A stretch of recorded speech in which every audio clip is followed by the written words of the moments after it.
Welcome to my channel. Setting up your Netgear AX1600 RAX5 router? In this video, I'll show you a quick and easy step-by-step setup using the web browser. Step 1. Unbox and connect hardware.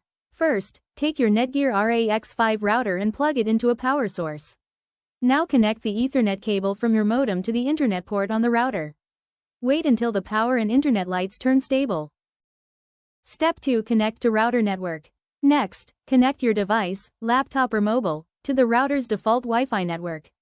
You can find the Wi-Fi name and password on the sticker at the back of the router. Step 3. Open Setup page. Now open any web browser and type routerlogin.net in the address bar. Press enter, and you'll land on the Netgear setup page. Step 4. Log in to router.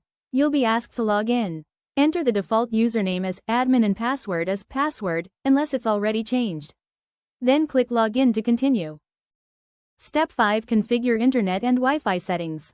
The setup wizard will guide you automatically. Follow the on-screen instructions to configure your internet connection. Then set your Wi-Fi name and create a strong password for better security. Step 6. Finish setup. Once everything is configured, click Finish. Your router will apply the settings and restart. After that, reconnect using your new Wi-Fi name and password. That's it, your router is ready. Like, share, and subscribe for more quick tech guides. For instant help, call 1-803-381-0141.